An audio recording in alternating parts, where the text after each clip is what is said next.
মুরব্বী এখানে আছে, সম্পত্তি বন্টন করতে গিয়ে নিজের বড় ছেলেকে দিয়েছে এটা, নিজের মেজ ছেলেকে দিয়েছে ওঠা, নিজের ছোট ছেলেকে দিয়েছে এখানে, আর নিজের মেয়েরে দেন। ছেলেদেরকে সম্পত্তি ভাগ বাটুয়ারা করে দিয়া মেয়েরে ধইরা কপালে চুম্বন দিয়ে কাঁদতেছে আর কইতেছে, মা তোর ভাইদেরকে তো সম্পদ দিয়ে দিছি, কিন্তু আমার বুক ভরা ভালোবাসা আর দোয়া তোর জন্য আছে। আল্লাহকে বাটপার কোস কি কইলেটা কি? তুই নিজের মেয়ের সম্পত্তি টোকাইছস, তোর দোয়া কবুল করতো কেনা? এ কথা বলেন না কেন? তুই নিজের মেয়ের সম্পত্তি ঠকাইয়া খাইতেছিস, আর তোর দোয়া কবুল করবো কেন? কি ভয়ঙ্কর কথা! এখানে অনেক আছেন, শুনেন কি বলতে চাই, রাগ করেন না। অনেক লোক আছে আমাদের এই এলাকায়, আমার বাংলাদেশে সব জায়গায় আছে, হুজুর আমি বহুত খারাপ মানুষ, জীবনে বহুত খারাপই করছি, আমি ভালো হইতে পারলাম না, কিন্তু আমার ছেলেটারে আমার মেয়েটারে ভালো মানুষ বানাইতে চাই, হাফেজ বানাইতে চাই, আলিম বানাইতে চাই। আছে না? কথা বলেন, আছে না? এটা কে শিখাইছে? এই কথাটা শিখাইছে কে? মিথ্যা কথা কইবেন না, বলা লাগবে কিন্তু আল্লাহ কোন জায়গায় কইছে। মিথ্যা কথা বলা যাবে কিছু কই আল্লাহর নামে ছেড়ে দিল একটি কথা। এই কথাটা কে শিখাইলে যে আমি খারাপ আমার ছেলে ভালো হোক?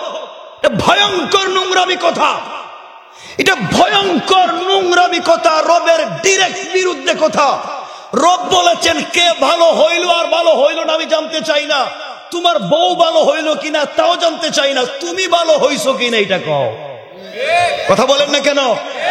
নিজেকে বাঁচাও, কু আনফুসাকুম, নিজেকে বাঁচানো ফরজ, ওয়া আহলিকুম, পরিবার পরিজনকে বাঁচাবার চেষ্টা করা ফরজ, বাঁচানো নয়। কয় আমি খারাপ হই আমার ছেলেটা ভালো, অথচ আল্লাহ কয় তুই ভালো, ছেলে ভালো হইব কিনা আমি বুঝবো। হে উল্টা কয়। মানে রাখবেন আপনার সন্তান ভালো হইলেই যে আপনার কল্যাণে আসবে, কখনো আসতে না পারে।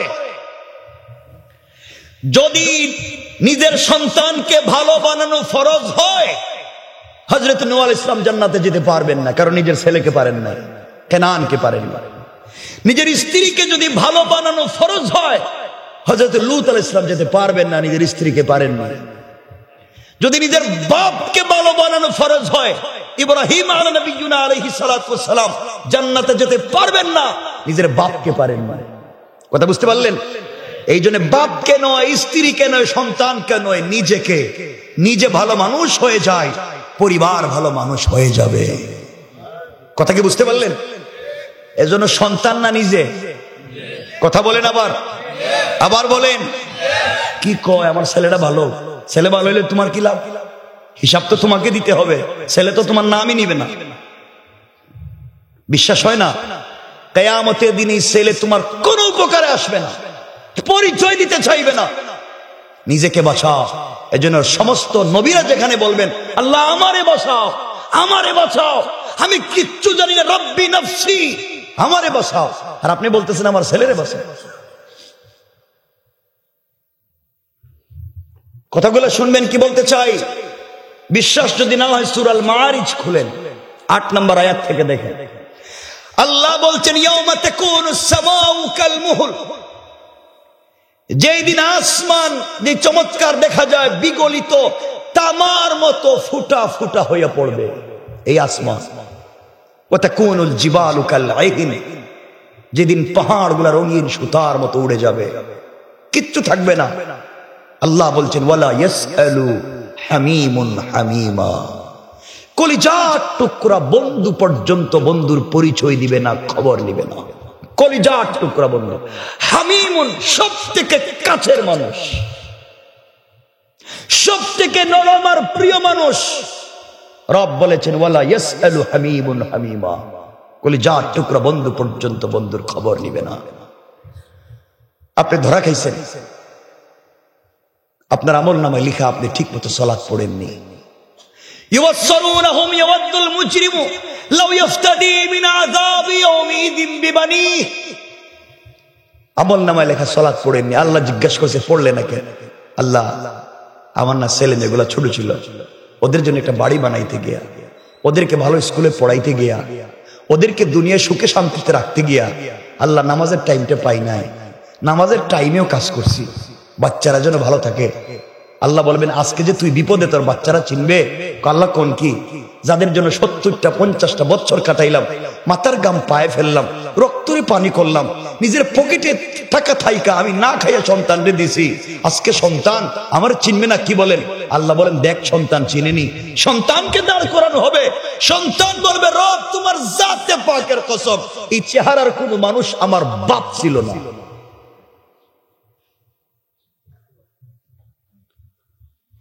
বাপ বলবে আল্লাহ আমার ছেলের বান্ধব, ওরে বান্ধব মিথ্যা কথা বলতেছে, আমার ছেড়ে দাও। আল্লাহ বললেন তোমার সন্তানকে বাদলাম, কিন্তু তোমাকে ছাড়বো না। আমলনামায় লেখা থাকবে তুমি সুদে টাকা আনছই না কি করছো?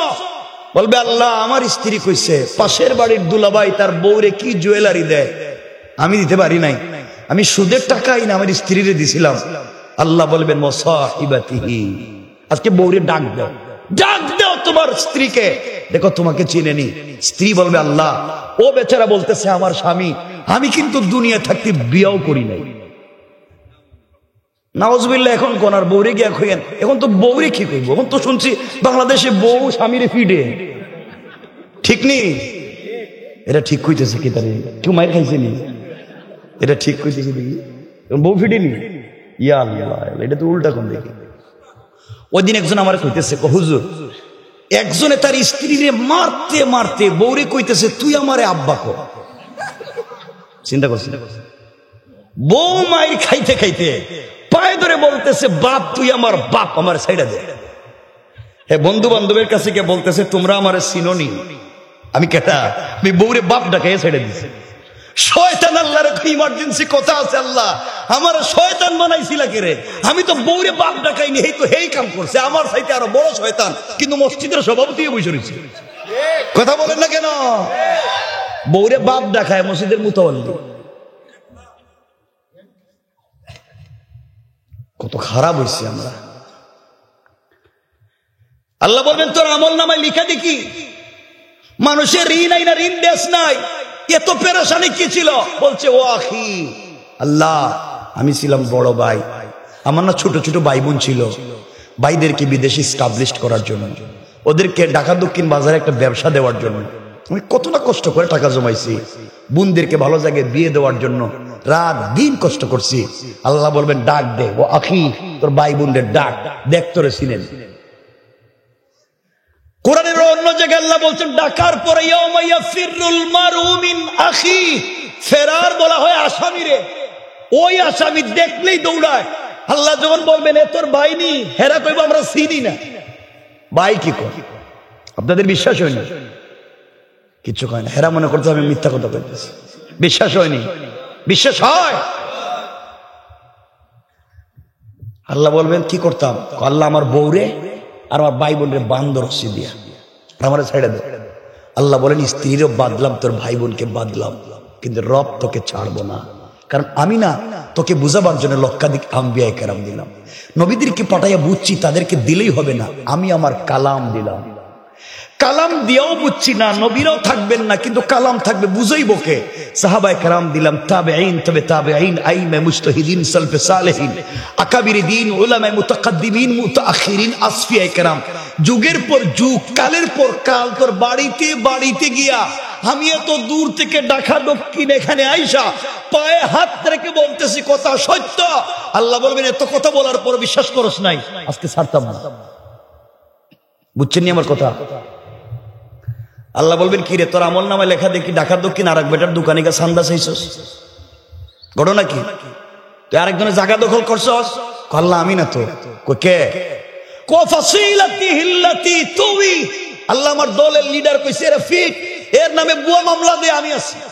কথা বলেন না কেন? বুয়া মামলার অভাব আছে নি এখন? তো দে, আমি আছি। করে মার, আমি আছি। আল্লাহ গোষ্ঠীর মুরব্বী কইছে রে দর, আমি আছি। আল্লাহ পঞ্চায়েতের মুরব্বী কইছে রে মার, আমরা আছি। আল্লাহ ফাসিলাতিহিল্লাতি তুই, আমার তো সব মুরব্বীরা কইছে আমি কিছু জানি না, ওদেরকে বাঁধো। আল্লাহ বলেন সবগুলারে বানলাম। লিডার রেজিকা কিরে, ওরে কইছিস নি ঢাকা দক্ষিণ সান্দাবাজি করতো? লিডার কাল্লা, আমি তো জিন্দেগিতে কোনদিন লিডার আসলাম না, আমিও তো কর্মী। কি বুঝলেন? এখন কার নেতৃত্বে গেছিলেন দেখেন না? কর্মীরা এখন মায়ের খাইতে খাইতে খাইতে খাইতে বন জঙ্গলেও চাকা পায় না, আর লিডারেরা এখন নাই। কথা বলেন না কেন? কে বুঝলেন?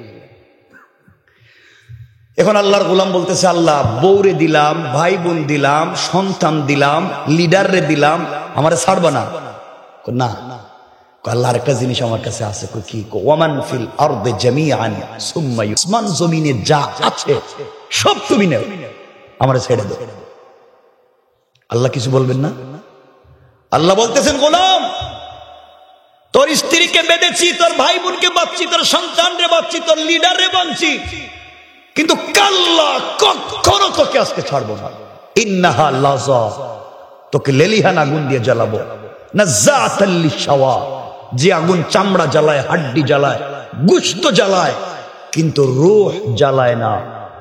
তাদউ মান আদবারা ওয়া তাওয়াল্লা, যাদের কথায় এতগুলো আকাম করছস ওদেরকে ডাক দে, কেউ আসবে না।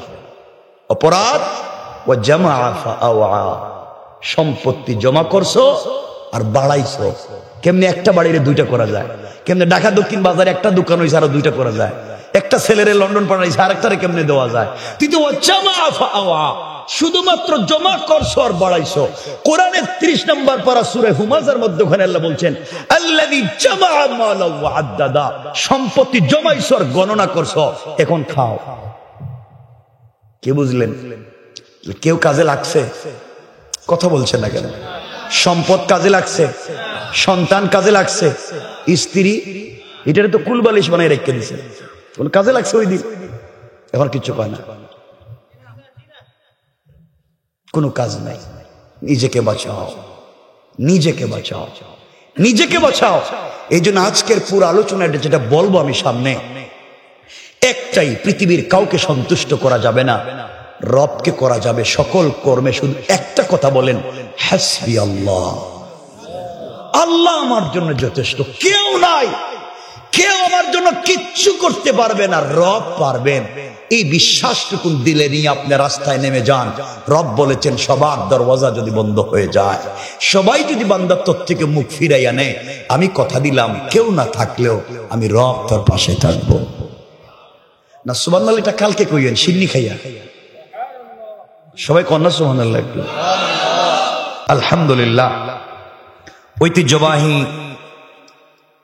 এলাকা গোলাপগঞ্জের, ঐতিহ্যবাহী ঢাকা দক্ষিণের, ঐতিহ্যবাহী কানিশাইল দিঘির পাড়ের ঐতিহ্যবাহী দ্বীনি দরসগাহ হযরত শাহ হারুন শাহ মুসা রাহমাতুল্লাহ আলাইহিম আজমাইন দারুল হাদিস মহিলা মাদ্রাসার উদ্যোগে আয়োজিত 2024-এর 24তম বাৎসরিক ওয়াজ মাহফিলের সমাপনী অধিবেশনের মুহতারাম সম্মানিত সভাপতি, উপস্থিত হাজারাত বুজুর্গ উলামায়ে কেরাম, মুরব্বিয়ানে আযম, পর্দার অন্তরালে অবস্থানরত আমার সম্মানিত শ্রদ্ধেয় মা ও বোনেরা, বিশেষ করে আগামী দিনের জাতির দিকপাল, ভবিষ্যৎ জীবনে জাতির কান্ডারি, যুগে যুগে যারা আল্লাহর জমিনে আল্লাহর দ্বীন কায়েমের আন্দোলন করতে গিয়ে বুকের পবিত্র তাজা রক্ত ঢেলে আল্লাহর জমিনে আল্লাহর দ্বীন কায়েম করেছে, ইসলামী আন্দোলন করে ইসলাম নামক বৃক্ষকে আল্লাহর জমিনে প্রতিষ্ঠা করবার আমরণ সংগ্রাম চালিয়ে যাচ্ছে। আমার কলিজার টুকরা, প্রাণের চোয়াপন ছাত্র, তরুণ, যুবক বন্ধুগণ, আলোচনার শুরুতেই মহান মুনিবের দরবারে শুকরগুজার হচ্ছি, যিনি আজকের এই প্রোগ্রামে একত্রিত করেছেন। সকলে পড়ছি আলহামদুলিল্লাহ। আবারও পড়ি। আমরা স্মরণ করছি জুলাই আগস্টের এই বিপ্লব আন্দোলনে যারা শহীদ হয়েছে, আল্লাহ তাদেরকে শাহাদাতের মর্যাদা দান করুক। যারা বিকলাঙ্গ হয়ে, প্রতিবন্ধী হয়ে দেশকে উজ্জীবিত করবার জন্য যে তরুণেরা, জওয়ানেরা আজও হাত পা ভেঙ্গে রক্তাক্ত হয়ে, আক্রান্ত হয়ে বিকলাঙ্গের মতো পড়ে আছে, দেশের তরে আমরা তাদের জন্য দোয়া করি। আল্লাহ যেন তাদেরকে এবং তাদের ফ্যামিলিকে এই জাতির কল্যাণে কবুল করেন, কিয়ামতের দিন গাজীর দারাজাত দান করেন। পড়েন আমিন। খুব বেশি কথা নয়, আপনারা বুঝতে পারতেছেন। আয়াত পড়েছি কোরআনে কারীমের প্রথম পারা থেকে সূরা আল ফাতিহার মধ্যখানে, ইহদিনাস সিরাতাল মুস্তাকিম। আমরা বলছি রবকে, হে রব, আপনি আমাদেরকে সিরাতে মুস্তাকিমের পথে চালান, যেই পথে চলে সিরাতাল লাযীনা আন'আমতা আলাইহিম, পুরস্কৃত হয়েছে, পুরস্কার প্রাপ্ত হয়েছে, আপনার কাছ থেকে কল্যাণ লাভ করেছে, আমাদেরকে সে পথেই চালাবেন। এটি আপনার কাছে আমাদের চাওয়া। আল্লাহর কাছে আমরা অনেকবারই বলি এবং মৃত্যু পর্যন্ত সালাতে এবং সালাতের বাহিরে এই কথাগুলো বারবার বলতেই থাকব। কিন্তু কথা হচ্ছে, মনোযোগ দিয়ে শুনবেন, বেশি কথা নয়। রাত্র তো মোটামুটি 11টা, আমরা 12টা বাইরে আশেপাশে শেষ করে দেব, আপনাদের কষ্ট কম হবে। খুব মনোযোগ দিয়ে শুনবেন, আশা করি আপনাদের কল্যাণে কাজে আসবে এবং আমাদেরও কাজে আসবে। এই পৃথিবীতে বেঁচে থাকবার জন্যে আমাদেরকে একজনকে সন্তুষ্ট করতে হবে, তিনি হচ্ছেন আল্লাহ। আমরা চাইলে এই ভুয়া এই দুনিয়ায় পৃথিবীর কাউকে 100% খুশি করতে পারবো না।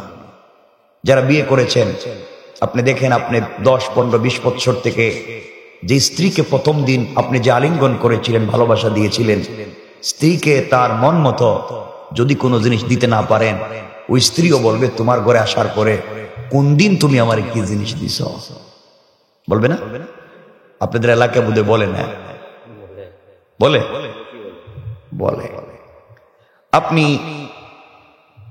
আপনার মা বাবা, আপনি প্রবাসে থাকেন বা পৃথিবীর কোথাও থাকেন, আপনার মা বাবা আপনার কাছে কোনো জিনিস চেয়েছে, আপনি তাকে দিতে পারলেন না, মা বাবা বলবে সন্তানটা বিদেশে গিয়া আমাদের কথা ভুলে গেছে, এখন দেয় না কোনো জিনিস চাইলেও।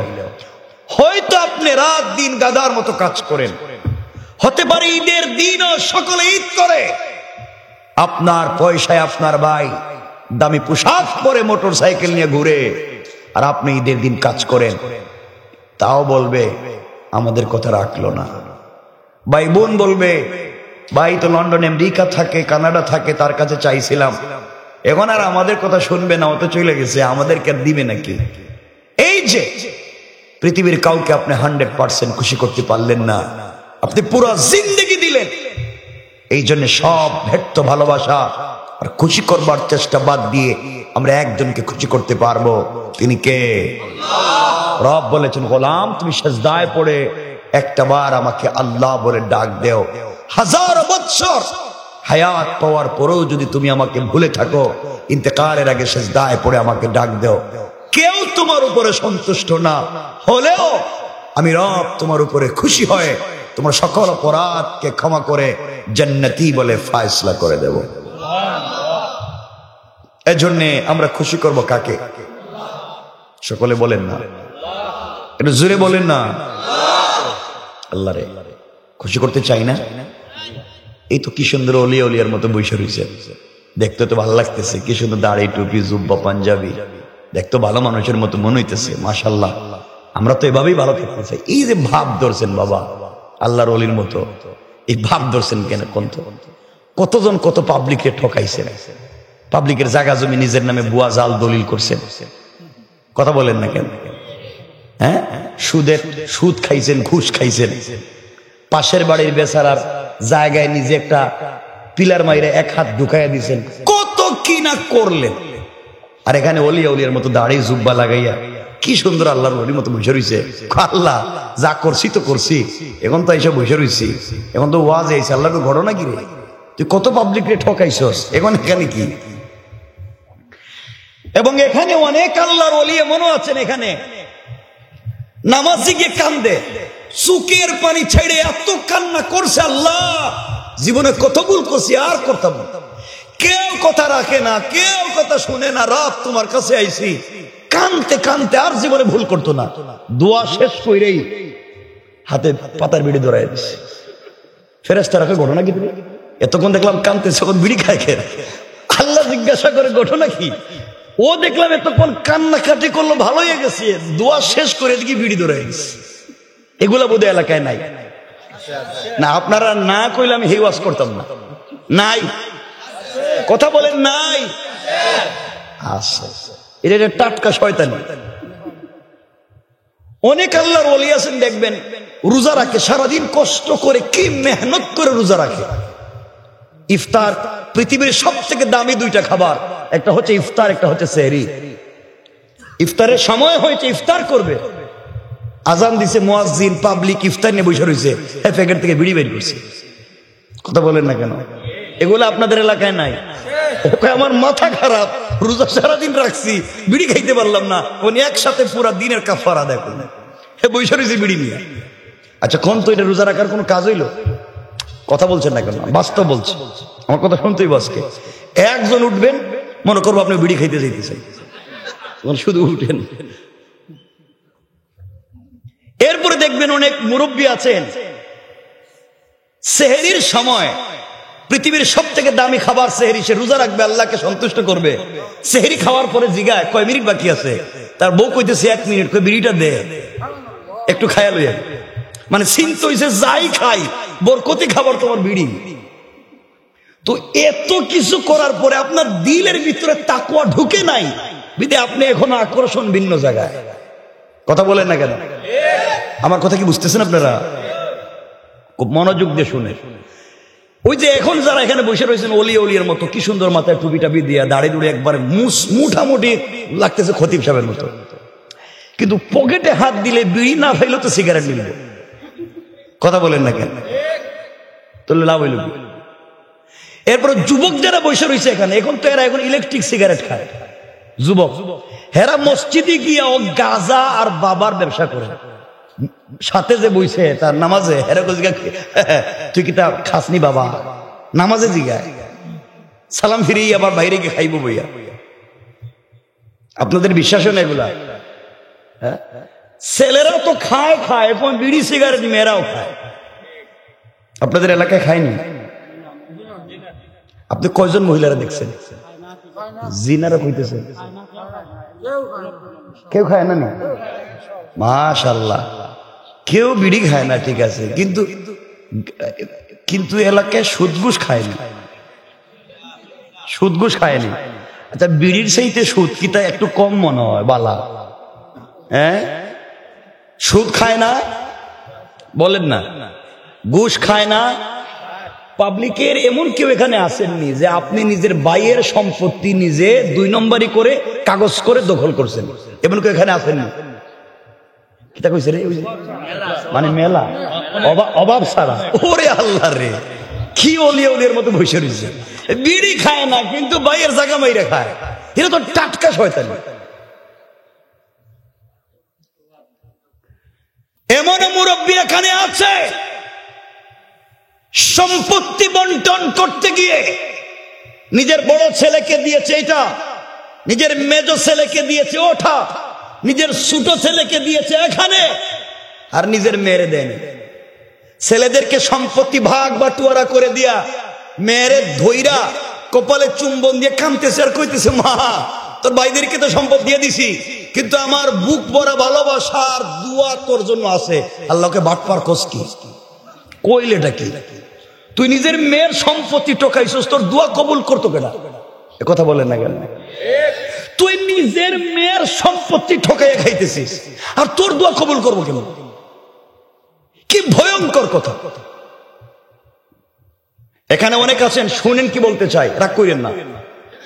অনেক লোক আছে আমাদের এই এলাকায়, আমার বাংলাদেশে সব জায়গায় আছে, হুজুর আমি বহুত খারাপ মানুষ, জীবনে বহুত খারাপই করছি, আমি ভালো হইতে পারলাম না, কিন্তু আমার ছেলেটারে আমার মেয়েটারে ভালো মানুষ বানাইতে চাই, হাফেজ বানাইতে চাই, আলিম বানাইতে চাই। আছে না? কথা বলেন, আছে না? এটা কে শিখাইছে? এই কথাটা শিখাইছে কে? মিথ্যা কথা কইবেন না, বলা লাগবে কিন্তু আল্লাহ কোন জায়গায় কইছে। মিথ্যা কথা বলা যাবে, কিছু কই আল্লাহর নামে ছেড়ে দিল একটা কথা। এই কথাটা কে শিখাইলে যে আমি খারাপ, আমার ছেলে ভালো হোক? এটা ভয়ঙ্কর নোংরামি কথা, এটা ভয়ঙ্কর নোংরামি কথা, রবের ডিরেক্ট বিরুদ্ধে কথা। রব বলেছেন কে ভালো হইল আর ভালো হইল না আমি জানতে চাই না, তোমার বউ ভালো হইল কিনা তাও জানতে চাই না, তুমি ভালো হইছো কিনা এটা কও। কথা বলেন না কেন?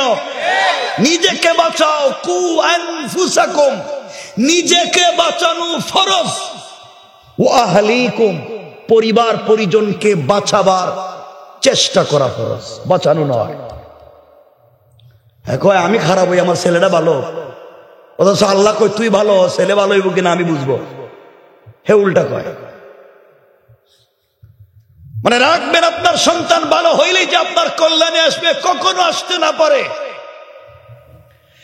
যদি নিজের সন্তানকে ভালো বানানো ফরজ হয়, হযরত নূহ আলাইহিস সালাম জান্নাতে যেতে পারবেন না, কারণ নিজের ছেলেকে পারেন না, কেনানকে পারেন না। নিজের স্ত্রীকে যদি ভালো বানানো ফরজ হয়, হযরত লূত আলাইহিস সালাম যেতে পারবেন না, নিজের স্ত্রীকে পারেন না।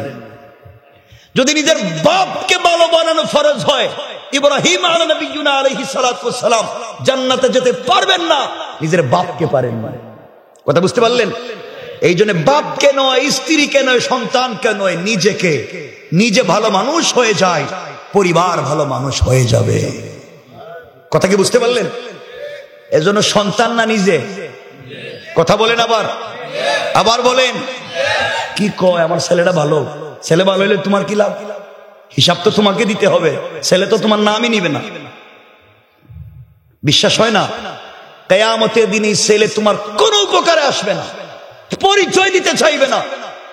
নিজেকে বাঁচাও। এজন্য সমস্ত নবীরা যেখানে বলবেন আল্লাহ আমারে বাঁচাও, আমারে বাঁচাও, আমি কিচ্ছু জানি না, রব্বি নফসি, আমারে বাঁচাও, আর আপনি বলতেছেন আমার ছেলেরে বাঁচাও। কথাগুলো শুনবেন কি বলতে চাই। বিশ্বাস যদি না হয় সূরা আল মাআরিজ খুলেন, 8 নম্বর আয়াত থেকে দেখেন। আল্লাহ বলছেন ইয়াউমা তাকুনুস সামাউ কাল মুহল, যেই দিন আসমান যে চমৎকার দেখা যায় বিগলিত তামার মতো ফুটা ফুটা হয়ে পড়বে এই আসমান। ওয়া তাকুনুল জিবালু কাল আইন, যেদিন পাহাড়গুলো রঙিন সুতার মতো উড়ে যাবে, কিচ্ছু থাকবে না। আল্লাহ বলছেন ওয়ালা ইয়াসআলু হামিমুন হামিমা, কলিজার টুকরা বন্ধু পর্যন্ত বন্ধুর পরিচয় দিবে না, খবর নিবে না। কলিজার টুকরা বন্ধু, হামিমুন সব থেকে কাছের মানুষ, সব থেকে নরম আর প্রিয় মানুষ। রব বলেছেন ওয়ালা ইয়াসআলু হামিমুন হামিমা, কলিজার টুকরা বন্ধু পর্যন্ত বন্ধুর খবর নিবে না। আপনি ধরা খাইছেন, আপনার আমল নামায় লিখা আপনি ঠিক মতো সালাত পড়েননি। ইউসারুনহুম ইয়াওয়াদুল মুজরিমু লাউ ইফতাদি মিন আযাবি ইয়াউমিদিন বিবানিহি, আমল নামায় লেখা সালাত পড়েননি। আল্লাহ জিজ্ঞাসা করছে পড়লে না কেন? আল্লাহ আমার না ছেলে মেয়েগুলো ছোট ছিল, ওদের জন্য একটা বাড়ি বানাইতে গিয়া, ওদেরকে ভালো স্কুলে পড়াইতে গিয়া, ওদেরকে দুনিয়ায় সুখে শান্তিতে রাখতে গিয়া আল্লাহ নামাজের টাইমটা পাই নাই, নামাজের টাইমেও কাজ করছি, বাচ্চারা যেন ভালো থাকে। আল্লাহ বলবেন আজকে যে তুই বিপদে, তোর বাচ্চারা চিনবে। আল্লাহ কোন কি? যাদের জন্য 70টা 50টা বছর কাটাইলাম, মাথার গাম পায়ে ফেললাম, রক্তরে পানি করলাম, নিজের পকেটে টাকা থাইকা আমি না খাইয়া সন্তানরে দিছি, আজকে সন্তান আমার চিনবে না। কি বলেন? আল্লাহ বলেন দেখ সন্তান চিনেনি। সন্তানকে দাঁড় করানো হবে, সন্তান বলবে রব তোমার জাতে পাকের কসম, এই চেহারার কোন মানুষ আমার বাপ ছিল না।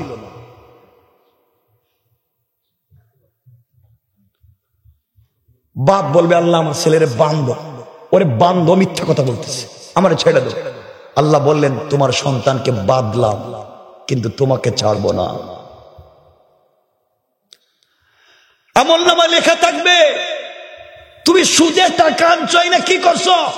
বলবে আল্লাহ আমার স্ত্রী কইছে পাশের বাড়ির দুলাভাই তার বউরে কি জুয়েলারি দেয়, আমি দিতে পারি নাই, আমি সুদের টাকাই না আমার স্ত্রীরে দিছিলাম। আল্লাহ বলবেন মুসাহিবাতিহি, আজকে বউরে ডাক দাও, ডাক দাও তোমার স্ত্রীকে, দেখো তোমাকে চিনেনি। স্ত্রী বলবে আল্লাহ ও বেচারা বলতেছে আমার স্বামী, আমি কিন্তু দুনিয়া থাকতে বিয়েও করি নাই। নাউজুবিল্লাহ। এখন কোনার বউরে গিয়া কইেন, এখন তো বউরে কি কইব? এখন তো শুনছি বাংলাদেশে বউ স্বামীরে ফিডে, ঠিক নেই? এটা ঠিক কইতেছে কি? তারে কেউ মাইর খাইছে নি? এটা ঠিক কইতেছে দেখি, বউ ফিডেনি? ইয়া আল্লাহ, এটা তো উল্টা কোন দেখি। ওই দিন একজন আমার কইতেছে হুজুর, একজনে তার স্ত্রীরে মারতে মারতে বউরে কইতেছে তুই আমারে আব্বা কর। চিন্তা করছি, বউ মায়ের খাইতে খাইতে পায়ে ধরে বলতেছে, বাপ তুই আমার বাপ, আমার সাইডা দে। হ্যাঁ, বন্ধু বান্ধবের কাছে গিয়ে বলতেছে, তোমরা আমার চিনোনি, আমি কেটা, আমি বউরে বাপ ডাকাইয়া ছেড়ে দিছি। শয়তান আল্লাহর ইমার্জেন্সি কথা আছে, আল্লাহ আমার শয়তান বানাইছিল কে রে? আমি তো বউরে বাপ ডাকাইনি, এই তো হেই কাম করছে, আমার সাইতে আরো বড় শয়তান, কিন্তু মসজিদের সভাপতি বসে রয়েছে। কথা বলেন না কেন? বউরে বাপ ডাকায় মসজিদের মুতাওয়াল্লি। কত খারাপ হয়েছে আমরা। আল্লাহ বলবেন, তোর আমল নামায় লিখা দেখি, মানুষের ঋণ নাই না, ঋণ দেশ নাই, এত পেরেশানি কি ছিল? বলছে, ও আখি, আল্লাহ আমি ছিলাম বড় ভাই, আমার না ছোট ছোট ভাই বোন ছিল, ভাইদেরকে বিদেশে স্টাবলিশ করার জন্য, ওদেরকে ঢাকা দক্ষিণ বাজারে একটা ব্যবসা দেওয়ার জন্য আমি কত না কষ্ট করে টাকা জমাইছি, বোনদেরকে ভালো জায়গায় বিয়ে দেওয়ার জন্য রাত দিন কষ্ট করছি। আল্লাহ বলবেন, ডাক দে, ও আখি, তোর ভাই বোনদের ডাক, দেখ তোরে চিনেন। কোরআনের অন্য জায়গায় আল্লাহ বলছেন, ডাকার পরে ইয়াউমা ইয়াফিরুল মারউ মিন আখি, ফেরার বলা হয় আসামিরে, ওই আসামি দেখলেই দৌড়ায়। আল্লাহ যখন বলবেন, এ তোর ভাই নি, হেরা কইব আমরা চিনি না। ভাই কি কর? আপনাদের বিশ্বাস হয়নি? কিছু কয় না, হেরা মনে করতে আমি মিথ্যা কথা বলতেছি। বিশ্বাস হয়নি? বিশ্বাস হয়? আল্লাহ বলবেন, কি করতাম? আল্লাহ আমার বউরে আর আমার ভাই বোনরে বান্দর রশি দিয়া আমার ছেড়ে দে। আল্লাহ বলেন, স্ত্রীরও বাদলাম, তোর ভাই বোনকে বাদলাম, কিন্তু রব তোকে ছাড়বো না, কারণ আমি না তোকে বুঝাবার জন্য লক্ষাধিক আম্বিয়া কেরাম দিলাম, নবীদেরকে পাঠাইয়া বুঝছি তাদেরকে দিলেই হবে না, আমি আমার কালাম দিলাম। কালাম দিয়েও বুঝছি না, নবীরাও থাকবেন না, কিন্তু কালাম থাকবে, বুঝাইব কে? সাহাবায়ে কেরাম দিলাম, তাবেঈন, তবে তাবেঈন, আইমে মুজতাহিদিন, সালফে সালেহিন, আকাবির দ্বীন, উলামায়ে মুতাকাদ্দিমিন, মুতাআখিরিন, আসফিয়ায়ে কেরাম, যুগের পর যুগ, কালের পর কাল, তোর বাড়িতে বাড়িতে গিয়া আমি এত দূর থেকে ঢাকা দক্ষিণ এখানে আইসা পায়ে হাত রেখে বলতেছি কথা সত্য। আল্লাহ বলবেন, এত কথা বলার পর বিশ্বাস করস নাই, আজকে ছাড়তাম না। বুঝছেন নি আমার কথা? আল্লাহ বলবেন, কি রে, তোর আমল নামায় লেখা দেখি ঢাকার দক্ষিণ আরেক বেটার দোকানে গিয়ে সান্দা চাইছস, ঘটনা কি? তুই আরেকজনের জায়গা দখল করছস? আল্লাহ আমি না তো। কে? আল্লাহ আমার দলের লিডার কইছে, রফিক, এর নামে বুয়া মামলা দে, আমি আছি। কথা বলেন না কেন? বুয়া মামলার অভাব আছে নি এখন? তো দে, আমি আছি। করে মার, আমি আছি। আল্লাহ গোষ্ঠীর মুরব্বী কইছে, এর দর আমি আছি। আল্লাহ পঞ্চায়েতের মুরব্বী কইছে, এর মার আমরা আছি। আল্লাহ ফাসিলাতিহিল্লাতি তুই, আমার তো সব মুরব্বীরা কইছে, আমি কিছু জানি না, ওদেরকে বাঁধো। আল্লাহ বলেন, সবগুলারে বানলাম। লিডার রেজিকা, কিরে ওরে কইছিস নি ঢাকা দক্ষিণ সান্দাবাজি করতো? লিডার আল্লাহ, আমি তো জিন্দেগিতে কোনদিন লিডার আসলাম না, আমিও তো কর্মী। কি বুঝলেন এখন? কার নেতৃত্বে গেছিলেন দেখেন না? কর্মীরা এখন মায়ের খাইতে খাইতে খাইতে খাইতে বন জঙ্গলেও চাকা পায় না, আর লিডারেরা এখন নাই। কথা বলেন না কেন? কে বুঝলেন? এখন আল্লাহর গোলাম বলতেছে, আল্লাহ বউরে দিলাম, ভাই বোন দিলাম, সন্তান দিলাম, লিডাররে দিলাম, আমারে ছাড়বা না? না।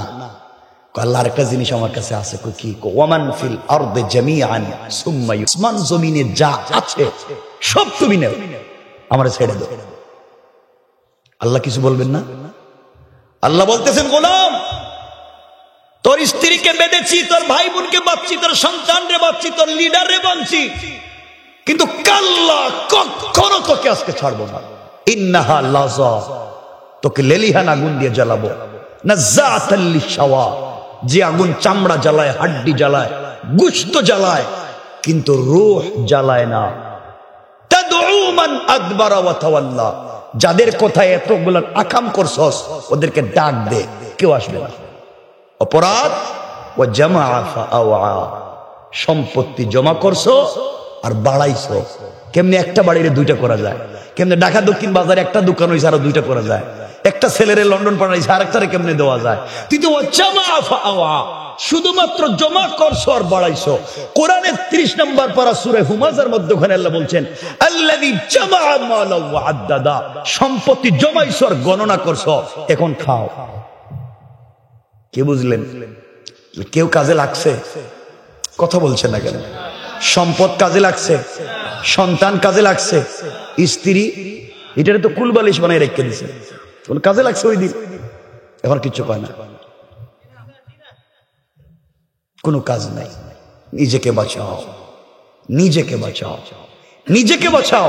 এই জন্য আজকের পুরো আলোচনাটা যেটা বলবো আমি সামনে, একটাই, পৃথিবীর কাউকে সন্তুষ্ট করা যাবে না, রবকে করা যাবে সকল কর্মে। শুধু একটা কথা বলেন, হাসবি আল্লাহ, আল্লাহ আমার জন্য যথেষ্ট, কেউ নাই, কেউ আমার জন্য কিচ্ছু করতে পারবে না, রব পারবেন। এই বিশ্বাসটুকু দিলে নিয়ে আপনি রাস্তায় নেমে যান। রব বলেছেন সবার দরওয়াজা যদি বন্ধ হয়ে যায়, সবাই যদি বান্দার তোর থেকে মুখ ফিরাইয়া নেয়, আমি কথা দিলাম কেউ না থাকলেও আমি রব তোর পাশে থাকবো। না সুবহানাল্লাহ, এটা কালকে কইয়েন সিন্নি খাইয়া, সবাই কন্যা সুবহানাল্লাহ একটু। এখন যারা যারা পাবলিকের জায়গা জমি দখল করছেন, আপনার কি হইব? যারা নিজের মেয়ের সম্পত্তি দেন নাই, আপনাদের কি হইব? অনেক মুরব্বী এখানে আছেন, রাগ করতেছেন আমার কথায়। যে বিয়ের সময় বিয়ে করছেন না আপনারা, যারা আওয়াজে মনে হচ্ছে কি বিয়ে করছেন না, বাচ্চা ভাই লোক বিয়ে করছেন না আপনারা? বিয়ার সময় মোহরানা একটা লেখছেন না, কাবিন একটা ওই যে গ্রিন কাগজের লেখানে একটা লেখছিল নি, সাক্ষী ছিল নি, কথা কয় না, আপনি দস্তখত দিছেন নি?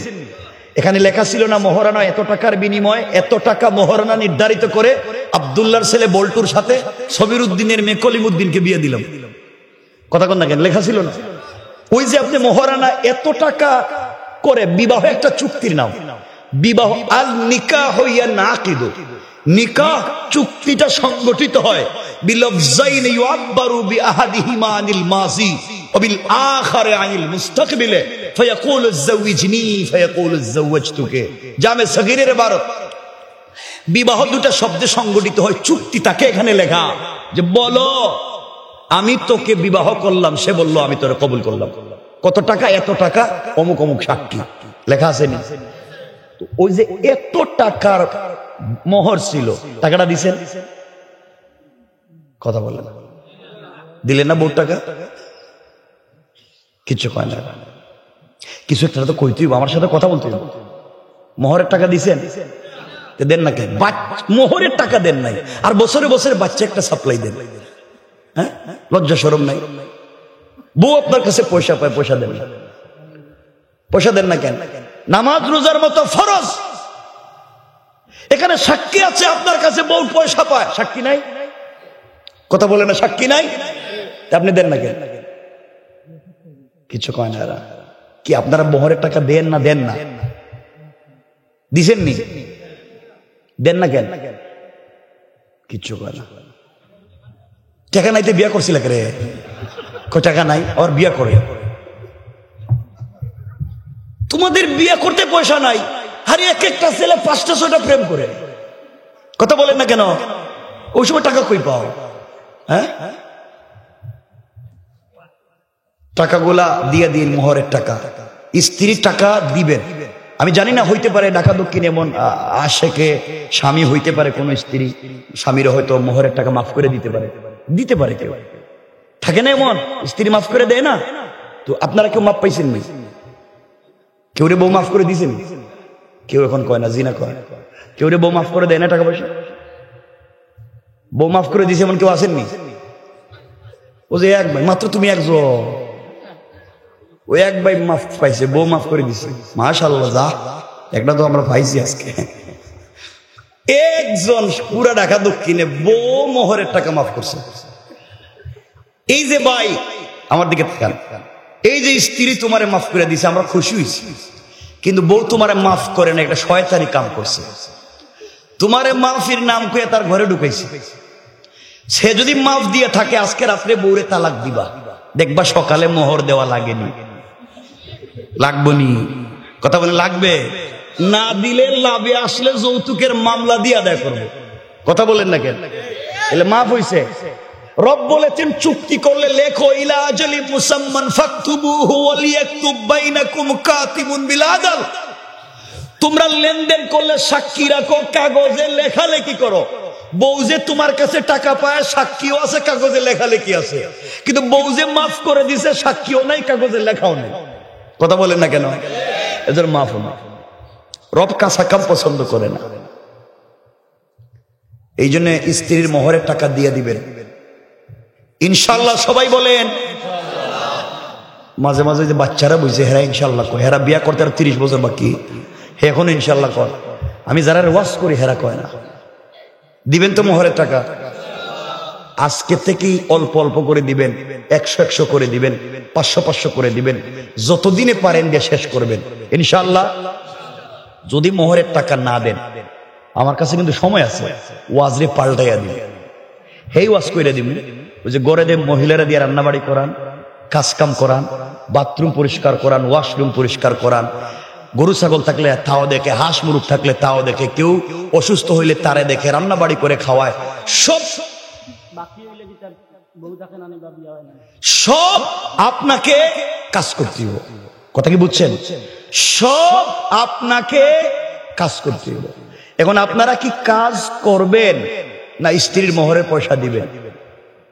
কথা বলেন। পয়সা দিবেন? বলেন দিব ইনশাল্লাহ। যদি যতটুকুন পারেন তাকে দিয়া, বাকিটুকুন তার কাছ থেকে ক্ষমা নিবেন, আর ওই ক্ষমাটা লিখিত রাখবেন। রব দুনিয়ায়ও আপনি তাকে ক্ষমা পেয়েছেন তার সাক্ষী, রব আখেরাতেও ক্ষমা পেয়েছেন সাক্ষী। কারণ রব সাক্ষী চায়, ইসলাম তার বিধানে সাক্ষী চায়। ইসলাম জানে যে ওই লোকটা ওরে পিটছে, কাজী জানে, তারপরও সাক্ষী চায়। কারণ ইসলাম সাক্ষী লাগবে, আপনাকে সে পায় এটা সাক্ষী আছে, কিন্তু মাফ করে দিছে সাক্ষী নাই, ওটা আপনি নিবেন। আশা করি স্ত্রীরা অনেকাংশে আমাদেরকে ক্ষমা করে দেয়, কিন্তু এটা মৌখিক। ইসলাম মৌখিক এটাকে সাপোর্ট করে না। যা মৃত্যুবরণ করার আগে আমরা চেষ্টা করব স্ত্রীর পক্ষ থেকে মোহরানার টাকাটা যেভাবেই হোক দিয়া পারি, না দিয়া পারি, তার কাছ থেকে এই দায়িত্ববোধ থেকে, দায়ভার থেকে নিজেকে হেফাজত করা। কথা কি বুঝতে পারলেন বাবা? আমার এতটুকু কথা কি বুঝতে পারছেন? সহজ করে দিলাম, বুঝাইয়া হোক, দিয়া হোক, না দিয়া হোক, তার কাছ থেকে বিষয়টা শেষ করে নেবেন। সে আপনার কাছে পায়, এই মর্মে যদি থেকে যায়, সে পায়, কিয়ামতের দিন আপনাকে জবাব দিতে হবে। কথা বুঝতে পারলেন? সে আপনার কাছে পায়, এটা প্রমাণিত যদি থাকে, আপনাকে কিয়ামতের দিন জবাব দিতে হবে। কারণ এটা বান্দার হক, রব ক্ষমা করবেন না। স্ত্রী এটা এক বান্দা, এক বান্দি, রব ক্ষমা করবেন না যদি সে ক্ষমা করে না দেয়। এই জন্য আমরা পারবো তো ইনশাআল্লাহ? সবাই বলেন ইনশাআল্লাহ। মনে রাখবেন, পৃথিবীতে চলার প্রতি কোনোদিন বান্দার হক রাখবেন না। রবের হক রব চাইলে ক্ষমা করে দিতে পারে, রবের হক রব চাইলে ক্ষমা করে দিতে পারে, বান্দার হক দিবে না। বান্দার এক সরিষার দানা পরিমাণ ক্ষমা করে দিবে না বান্দা ক্ষমা না দিলে। এই জন্য আমরা ক্ষমা নিতে পারবো তো ইনশাআল্লাহ? শুধু স্ত্রীর বেলায় নয়, মা বাপের বেলায়, ভাই বোনের বেলায়, আত্মীয় স্বজনের বেলায়, সমাজের বেলায় বান্দার কোন হক নিয়ে আমরা কবরে যাব? বলেন যাব? বান্দার হক বলতে শুধু গ্রামের পাবলিকের না, স্বামী স্ত্রীর একে অপরের হক, মা বাবার হক, সন্তানের হক, ভাই বোনের হক। এক কথায় হক বলতে যা বুঝায়, কোনোভাবে কারো হক নিয়ে মরব না। বলেন ইনশাআল্লাহ। কোন তাহাজ্জুদে কাজ হইত না, কাবাগরের ইমামের কথা কইলো কাজ হইত না। হক দিতে হবে। আপনি বান্দার হক দেন না, আস্তাগফিরুল্লাহ, তওবা করতেছি, ক্ষমা করে দাও। আল্লাহকে ঘটনা কি তা? আমার কাছে তওবা করে তো লাভ নাই, যার হক তারে দাও। তুমি একজনের জুলুম করছো, তারে কান্দাইছো, তার প্রতি জুলুম করছো, মিথ্যা কথা বা একটা কথা বলে তারে কষ্ট দিচ্ছ, যতক্ষণ না সে মাফ করছে ততক্ষণ রব মাফ করবেন। কথা বুঝলেন? এই জন্য জবান দিয়েও কারো হক নষ্ট। হক নষ্ট বলতে টাকা পয়সা নেওয়া নয়। আমি হাঁটিয়ে কাউরে কষ্ট দিছি, আমার ব্যবহার দিয়ে কাউকে কষ্ট দিছি, আমার জবান দিয়ে কথা বলে কাউকে কষ্ট দিছি, আমার আচার আচরণ দিয়ে কাউকে কষ্ট দিছি, এটাও বান্দার হক, সে ক্ষমা করে দিতে হবে। এই জন্য আমরা মাফ নিব কার কাছ থেকে? এই জন্য শুধু ভাব ভঙ্গি না, আমি দাড়ি টুপি জুব্বা পাঞ্জাবি পাগড়ি থাকলেই জান্নাতে যেতে পারবো না যদি আদর্শিক দিক থেকে আমার চরিত্র ঠিক না থাকে। কারণ একজন বান্দার পৃথিবীতে সব থেকে দামি হচ্ছে তার চরিত্র। কি? সবাই বলেন কি? এই জন্য রাসূল পাক আল্লাহ বলছেন, আপনাকে পৃথিবীর শ্রেষ্ঠ সৎ চরিত্রবান মহামানুষ বানিয়ে পৃথিবীতে পাঠিয়েছি আমার পরে। সুবহানাল্লাহ বলেন। আমার কথা কি বুঝতে পেরেছেন? মনে থাকবে। এতটুকুন যদি বুঝে থাকেন তাহলে বলেন তো আমরা কি বান্দার হক নিয়ে যাব? ভাই আপনি চা খাইছেন এক দোকানে, চা খাইয়া বিল দেন না, আছেন এগুলা? আছেন এগুলা? কার দোকানে? আপনি স্টুডেন্ট, আপনি মেসে পড়তেন, কোন জায়গায় মেসে একসাথে খাবার খাইছিলেন, একদিনের পয়সা দেন না, আছে না এগুলা?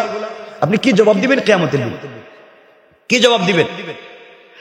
আপনি বোর্ডিং এ থাকেন, একদিন আরেকজনের জুতা পরে আপনি চলে গেছেন, তারে বলেন নাই আইসা যে তোমার জুতা আমি ওই দিন পরছিলাম, ওটা তার হক ছিল, তার সামনে অথবা তার অবর্তমানে তুমি তার হক নষ্ট করেছ, তার কাছ থেকে তোমাকে অবশ্যই অবশ্যই তার কাছ থেকে মাফি নিতে হবে। এটাই হচ্ছে হক। আমরা এগুলা পারবো তো? ইনশাআল্লাহ পারবো না তো। মসজিদে এসে তো আল্লাহর হক দেখি, বাইরে গিয়ে তো হক দেখি না। দেখবেন বেচারা তাহাজ্জুদ পড়ে, ঢাকা দক্ষিণ বাজারে গিয়ে ওজনে কম দেয়, নাই ওজনে কম দেয় না। বলতেছে ভাই এই যে মাছ দেখতেছো এটা ইলিশ মাছ, তাজা টাটকা, একটু আগে এটা নদীর থেকে আইছে, অথচ 5 মাস আগে এটা আইছে, তাজা করে ছাইড়া দিছে। ওই কথাটা তো মিথ্যা ছিল, তুমি এটা বললা কেন? সবজি যারা বিক্রি করে দেখবেন উপরে ভালো ভালো সবজি রেখে দিছে, ভিতরে পচাটা রেখে দিছে, আপনাকে দিতে গিয়ে ওই যে ভিতর থেকে দিতেছে। কথা বলেন না কেন? এগুলো আছে না নাই? এগুলো হারাম, শুধু হারাম না, একবার অরিজিনাল হারাম। আপনাকে এগুলোই জাহান্নামে নিয়ে যাবে। এই জন্য আল্লাহ তাআলা আমাদের সবাইকে হেফাজত করে বলেন আমিন। কোরআনে কারীমের 13 নম্বর পারা 14 নম্বর সূরা, সূরা ইব্রাহিমের প্রথম আয়াতে আল্লাহ বলছেন আলিফ লাম রা, কিতাবুন আনজালনাহু ইলাইকা লিতুখরিজান নাসা মিনাজ যুলুমাতি ইলান নূর। রব বলছেন কোরআন একটা ম্যাগনেটিক লাইট, কোরআন একটা বাস্তবিক চুম্বক।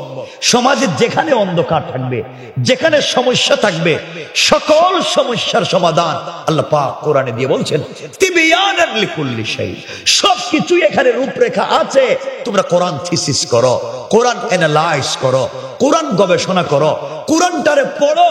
ওটা তো আমার কালাম, আমি নিজে তিলাওয়াত করছি, তোমরাও পড়ো, সব পেয়ে যাইবা। সুবহানাল্লাহ বলেন না? আমরা কোরআন কোন সময় পড়ি? পেটে ব্যথা হইলে, কেউ অ্যাক্সিডেন্ট করলে হুজুরের নেক হুজুর 500 দিব, এটা খতম পড়ে। তো হুজুরের লাভ হয়েছে, তোমার কি লাভ হয়েছে? তোমার তো ভাব ভাঙছে। কষ্ট পাইলেন আমার কথায়? একটু হাত তুলে দেখান তো দেখি আবার কারা কারা কষ্ট পাইছেন। কষ্ট পাইছো? কষ্ট পাওয়ার তো ওয়াজ করলাম না এখন। আল্লাহ আমাদেরকে মাফ করে দিক, বলেন আমিন। এবার মনোযোগ দিয়ে শুনুন কি বলতে চাই। আমার মুসলমান বন্ধুগণ, গভীর মনোযোগ। এই দুনিয়ার জমিনে আল্লাহ রাব্বুল ইজ্জত ওয়াল জালাল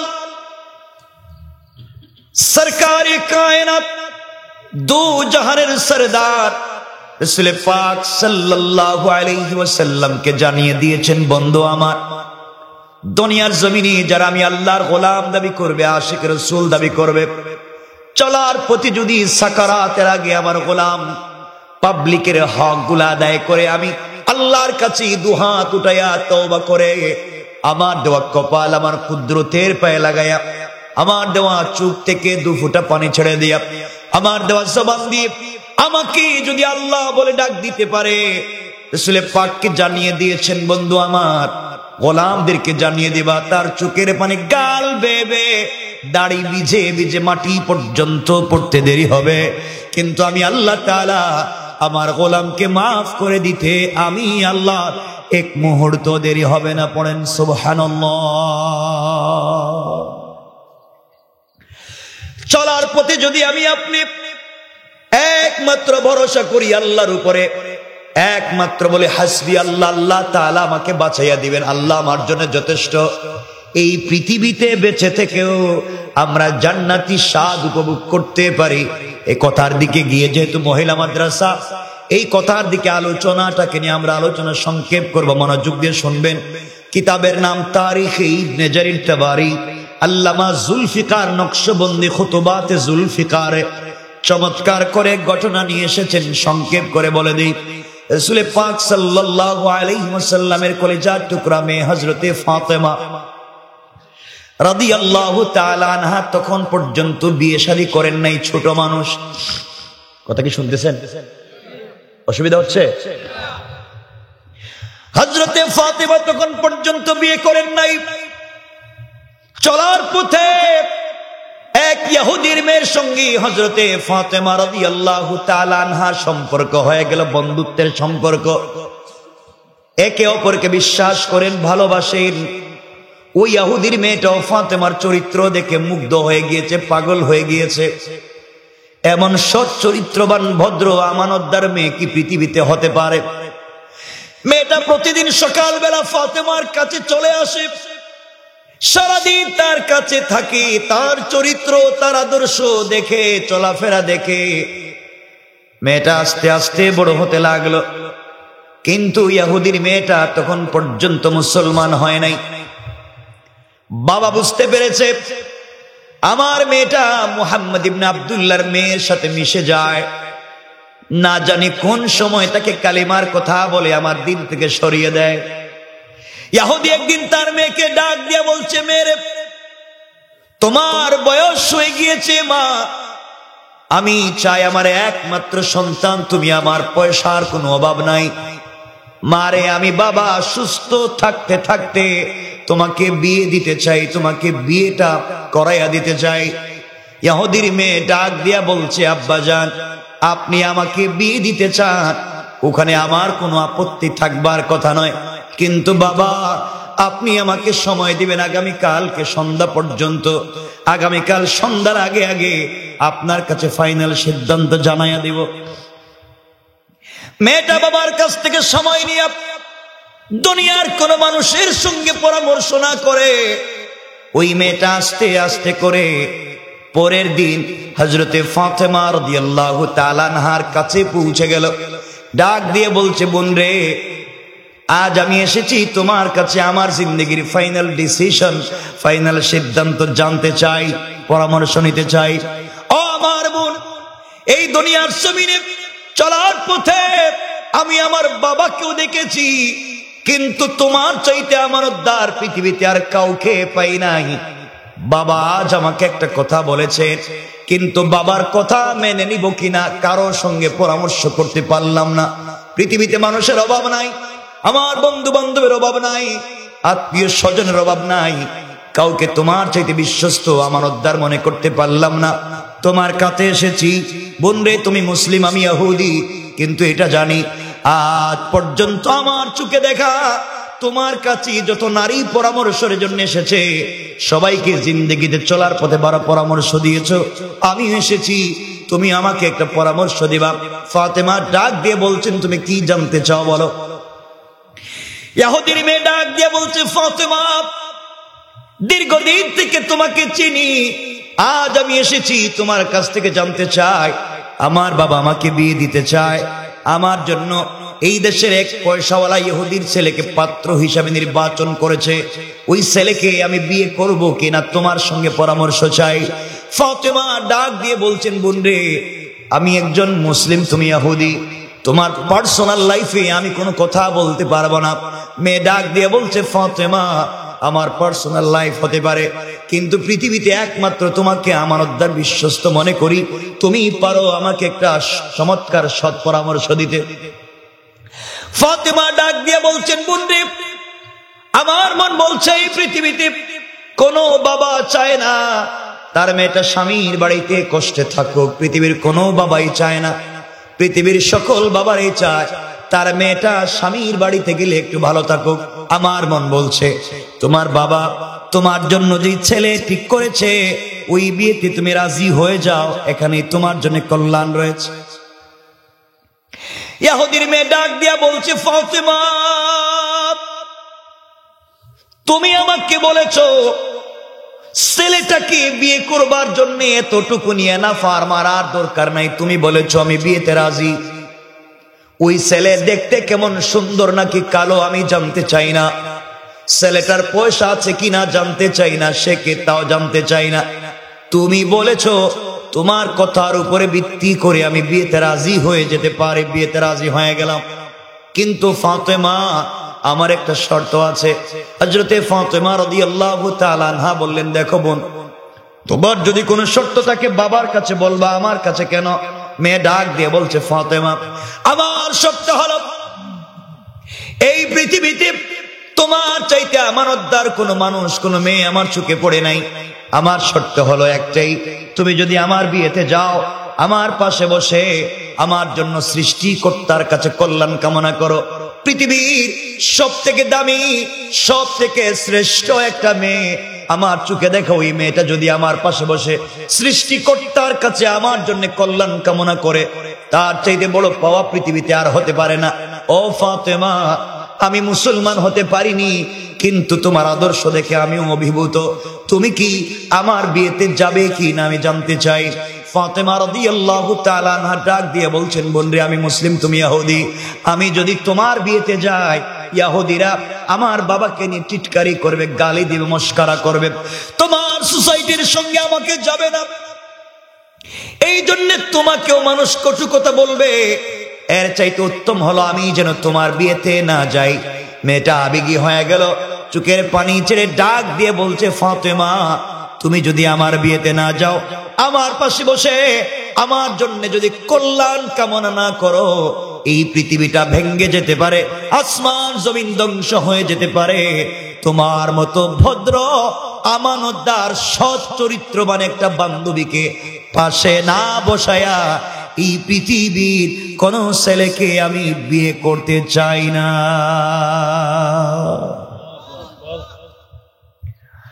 ফাতেমা আবেগী হয়ে গেলেন, এক পর্যায়ে বলে ফেললেন, বোন রে, ইনশাআল্লাহ আমি তোমার বিয়েতে যাব। বন্ধুগণ, লম্বা কথা, মেয়েটা খুশি হয়ে গিয়েছে। বাবার কাছে গিয়ে বলছে, আব্বাজান, আপনি আমার জন্য ছেলে ঠিক করেছেন। বাবা, ছেলে কি করে জানতে চাই না, ছেলে দেখতে কেমন তাও জানতে চাই না, কি আছে তাও জানতে চাই না, তুমি আমার জন্য ছেলে ঠিক করেছ, ওই বিয়েতেই আমি রাজি। ইহুদি খুশি হয়ে গিয়েছে, মানুষকে ইনভাইট করতে শুরু করলো, দাওয়াত করতে শুরু করলো। মেয়ে ডাক দিয়ে বলছে, আব্বাজান, আমি যে বিয়েতে রাজি, আমার একটা শর্ত আছে। ও মা, তোমার আবার শর্ত কি? তুমি বাপকে কোনো শর্ত না দিলেও আমার সমুদয় সম্পদ তো তোমার, আমার পরে আর কেউ নাই। মেয়েটা বলছে, আব্বাজান, পৃথিবীর কোন জিনিস তোমার কাছে আমি বিয়েতে চাই না। আমার বিয়েতে মুহাম্মদ ইবনে আব্দুল্লাহর মেয়ে, আমার বান্ধবী ফাতেমাকে ইনভাইট করেছি, দাওয়াত করেছি, ও কিন্তু আমার বাড়িতে আমার বিয়েতে আসবে, এই শর্তে আমি বিয়েতে রাজি। এই কথাটা শুনে ইহুদির জন্য পায়ের রক্ত মাথায় উঠে গিয়েছে, চিৎকার করে ডাক দিয়ে বলছে, মেরে, তুমি কি বললা? মুহাম্মদ আমার জাত শত্রু, আমার ধর্মের বিরুদ্ধে চলে গিয়েছে, সে পুরা এলাকার মধ্যে ভিন্ন একটা ধর্ম প্রচার শুরু করে দিয়েছে। এই জন্য প্রয়োজন বুঝে তোমাকে কোন ছেলের কাছে বিয়ে দিব না, এভাবেই রেখে দেব। এরপরেও ফাতেমাকে বাড়িতে আসতে দিব না। মেয়েটা দাঁড়িয়ে গিয়েছে, বাপকে বলছে, আব্বাজান, এই পৃথিবীতে কোনদিন তোমার চোখের সামনে দাঁড়িয়ে তোমার কথার উপরে আমি মেয়ে কোনদিন কথা বলি নাই। আজ আমি তোমাকে একটা কথা বলতে চাই বাবা, এতদিন কোনো কথা বলি নাই। তুমি বলেছো ফাতেমা এই বাড়িতে আসলে তুমি আমাকে বিয়ে দিবা না। আমি তোমার মেয়ে, তোমার চোখের সামনে জানাইয়া দিলাম, ফাতেমাকে আসতে যদি আপনি বাধা দেন, আসমান জমিন ভেঙে যেতে পারে, পুরা দুনিয়া ধ্বংস হয়ে যেতে পারে। ফাতেমাকে পাশে না বসাইয়া এই পৃথিবীর কোন ছেলেকে বিয়ে করব না। ইহুদি চিন্তায় পড়ে গেছে, আমার একটা মাত্র মেয়ে, আর ও যদি বিয়ে না করে, মান সম্মান ইজ্জত কিচ্ছু থাকবে না। ও একটা ষড়যন্ত্র শুরু করলো, কুশলী হয়ে গেল। কিছুক্ষণ পরে বলতেছে, মা, কি বললা তুমি যে তুমি বিয়ে করবে না, ফাতেমা না আসলে? আমি রাজি তো, ফাতেমা আসতে আমার আপত্তি নাই, এরপরে বিয়েটা করো, ফাতেমা আসো, বিয়েটা করো। কিন্তু মা, আমার একটা শর্ত আছে। আব্বা, তোমার আবার শর্ত কি? আমার শর্ত হলো, মা, আমরা যে সোসাইটিতে বড় হয়েছি, তোমার বিয়েতে যারা আসবে সব পয়সাওয়ালার ছেলে মেয়েরা আসবে, দামি দামি অর্নামেন্ট জুয়েলারি পরে আসবে, দামি দামি গিফট নিয়ে আসবে। তো ফাতেমা গরিবের মেয়ে, যার ঘরে 3 বেলার 1 বেলার খাবার থাকে না, পরনের কাপড়ও সুন্দর থাকে না, ছাড়া হয়তো পুরাতন থাকবে। ওই মেয়ে যদি এই অবস্থায় তোমার বিয়েতে আমার বাড়িতে আসে, আমি সোসাইটিতে মুখ দেখাতে পারবো না মা। এই জন্যে আমার শর্ত হলো, ফাতেমা যদি তোমার বাড়িতে আসতে হয়, একটা নতুন পোশাক পরে সামাজিকতা রক্ষা করে যেন আসে। ইহুদির চিন্তা হলো, ফাতেমা নতুন পোশাকও পাবে না, আসতেও। আপনারা ঘুমাই যান কেমন? আল্লাহুম্মা বিসমিকা আমুতু ওয়া ইয়াকুন, ঘুমাই যান। ফাতেমা নতুন পোশাকও পাবে না, আসতেও, সবাই বলেন আসতেও। আপনারা ঘুমাইছেন, আমি কি রেখে দিব? শোনেন, ইহুদির মেয়েটা ফাতেমার কাছে আসছে। আমি সংক্ষেপ করে বলতেছি, মূল আলোচনাটা সামনে। বোনরে, বাপের কাছে গিয়ে যখন তোমার নাম বলছি, বলতেই হের পায়ের রক্ত মাথা উঠে গেছে। তোর বাপরে গালি দেয়, তোমার গালি দেয়। বাপ তো চাই না তুমি আমার বাড়িতে যাও, কিন্তু বোন আমি তো তোরে ছাড়া বিয়ে করতাম না। বাবা একটা শর্ত দিছে, একটা নতুন পোশাক পরে যদি যাও তাইলে সে বিয়েতে রাজি। ফাতেমা এই কথা শুনে চোখের পানি ছেড়ে দিলে। বোন রে, আমি এমন এক বাবার ঘরে জন্ম নিয়েছি, যার ঘরে মাসের পর মাস কত দিন চলে যায়, চুলে আগুন জ্বলে না। আমার কোনো অনুযোগ নাই, আমার কোনো অভিযোগ নাই। আমার বাপ কত কষ্ট করেন, আমাকে তিনি পোশাক যা দিয়েছেন উঠি আলহামদুলিল্লাহ। আমি তো দুনিয়ার জন্য পাগল না, তুই তো জানিস আমি এক রবকে ভালোবাসি, এক রবের প্রেমে আমি পাগল। দুনিয়া এভাবে থাক আর যাক, এভাবে কাটাইয়া দিতে চাই। আখিরাতে রবকে পেয়ে গেলে আমার আর কোনো দুঃখ নাই। আমি নতুন পোশাকও পাবো না, আমার একটা ভাই নাই, আমার মাও নাই, আমি বলতে পারবো না। আর বাপরে তো বলাই যাবে না, আমি তোর বিয়েতে যেতে পারবো না। মেয়েটা বলতেছে, ফাতেমা তুমি যদি আজকে রাত্রি সুসাইড করে মরে যাবে, কারণ তুমি ছাড়া আমার বিয়ে হবে। ফাতেমা বলছেন, আমি তো কাপড়ও পাবো না। আল্লামা জুলফিকার নকশবন্দি লিখেন, এমন সময় মেয়েটা দাঁড়িয়ে গিয়েছে, ফাতেমাকে জড়িয়ে ডাক দিয়া বলেছে, ফাতেমা তুমি আমাকে কতদিন বলেছ এই পৃথিবীতে তোমার একজনের সঙ্গে বড় প্রেম, একজনকে মন প্রাণ উজাড় করে ভালোবাসো। ফাতেমা তুমি আমাকে বলেছ সৃষ্টিকর্তা আল্লাহকে তুমি বড় ভালোবাসো। সারাদিন কাটাইয়া দাও রোজা রেখে, সন্ধ্যার পরে সিজদায় যখন পড়ে যাও তার সঙ্গে গুনগুন করে কথা বলো। তুমি বলেছ সে তোমার কথাগুলা শোনে। সালাতে দাঁড়িয়ে সূরা ফাতিহা তিলাওয়াত করো, সে তোমার সবগুলা কথার জবাব দেয়। ও ফাতেমা তুমি আমাকে বলেছ তোমার সৃষ্টিকর্তা আসমান বানাইছে, জমিন বানাইছে, এই যা চোখে দেখা যায় যা দেখা যায় না সব তিনি বানাইছেন।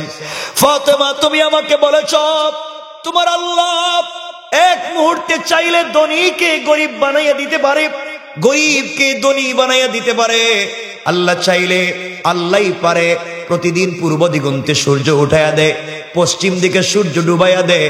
ফাতেমা তার জন্য যদি তোমার জীবন যৌবন বিসর্জন হয়ে থাকে, যাকে তুমি মন প্রাণ উজাড় করে ভালোবাসো, তার যদি এত এত ক্ষমতা, তিনি কি কোনোভাবে পারে না তোমাকে একটা পোশাকের ব্যবস্থা করে দিতে?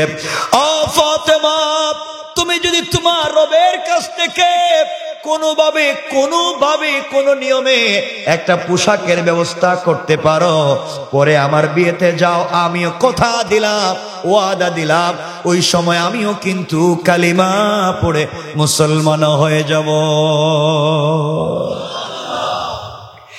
এক পর্যায়ে ফাতেমা বিগি হয়ে গেলেন। ফাতেমা বিগি হয়ে গেলেন, ডাক দিয়া বলছেন, বোন রে ইনশাআল্লাহ আমি কথা দিলাম তোমার বিয়েতে যাব, এবং এই পৃথিবীর সব থেকে দামি কাপড় পরে যাব। কোন সুবহানাল্লাহ, আল্লাহু আকবার বলেন। মেয়েটা খুশি হয়ে গেছে, ফাতেমার মুখ দিয়ে বের হইছে, ও কথা মিথ্যা হইতে পারে না। আল্লাহু আকবার। তাদের কেমন বন্ধুত্ব ছিল, কেমন সম্পর্ক ছিল। খারাপ একটা ফ্যামিলির মেয়ে ভালো মানুষের কাছে এসে কি চরিত্র শিখছে। আর আমাদের ছেলেরা বন্ধুত্ব করে বল্টুর সাথে গাঞ্জা খাওয়ায়, কথা বলেন না কেন? হ্যাঁ রাস্তায় চুরি শিখায়, সান্দাবাজি শিখায়, কথা বলেন না কেন? হ্যাঁ মূলা চুরি, কদু চুরি শিখায়। আমার বন্ধুগণ, লম্বা কথা, আপনাদের কষ্ট হচ্ছে, আমরা খুব সংক্ষেপ করে দিচ্ছি। মেয়েটা বাবার কাছে গিয়ে বলছে, আব্বা ফাতেমা কিন্তু বিয়েতে আসবে এবং নতুন একটা পোশাক পরে আসবে। থাকবার জায়গা নেই, কথা কয় একটা পোশাক পরতো, দেখবো না, আসতেই পারবে না। এই থ্রেড দিয়ে ছোট করে অশালীন শব্দ ব্যবহার আমার আল্লাহর কাছে আর ভাল লাগে নাই। আল্লাহ শুনে ফেলছেন। আল্লাহ বলছেন, কিরে শয়তান, কি করলে তুই? তুই আমার ফাতেমাকে বাড়িতে যাইতে দিবে না, তুই দিবে না তো ছোট করে বললে কেন? তুই ষড়যন্ত্র করতেছিস, ফাতেমাকে বাড়িতে যাইতে দিবে না, আর আমি আল্লাহ কৌশল নিলাম, কৌশল করলাম, এই বাড়িতে ফাতেমাকে পাঠাবই না। সুবহানাল্লাহ, এটা আরো আসতে তবরুক তো নাই, নাই তো তেহরা আসতে বাড়ি থেকে খাইতো না নাকি? তা আসতে কইতেছেন যে একটু জোরে কন্ত দিকে সুবহানাল্লাহ। ওই কর্নারে একটু আওয়াজ কম হয়, ওই কর্নারে। এনা মনে হইতেছে কি তা কক্সেস বাজার থেকে আইসি নাই, ওই যে রোহিঙ্গা টাইপের কিছু। একটু হাত তুলে দেখান তো দেখি এলাকায় কারা কারা রোহিঙ্গা। ইয়া আল্লাহ, এটা কি তা করলো? এটা আমার মারাই ফেলাইছি রে। থামেন, এটা কোনো কাজ করলেন আপনারা? আমি একটু মাঝে মাঝে দেখতেছি আপনাদের সচেতনতাটাই আমার দরকার। কারণ আমি কথা বলতেছি, আমার যারা শুনতেছে শ্রুতে, হ্যাঁ দেখলাম না এরা গুরুস্থানে পৌঁছে গেছে, তাহলে আমি কারে নিয়ে বসতাম? যেন প্রত্যেকটা আমার শ্রোতা সচেতন কিনা এটা আমাকে জানতে হবে। যখন দেখবো এরা অসচেতন, তখনই রেখে দিব, কথা আর বাড়াবো না। ঠিক আছেন তো আপনারা? আলহামদুলিল্লাহ বলেন না? আলহামদুলিল্লাহ। এই জন্য ইহুদি মানে অমুসলিমেরা ইসলামকে নিয়ে ষড়যন্ত্র করে, আর রব কৌশল করেন। কি করেন? এই জন্য আমার আল্লাহ কোরআনে কারীমে বলছেন, ওয়া মাকারু ওয়া মাকারাল্লাহ ওয়াল্লাহু খায়রুল মাকিরিন।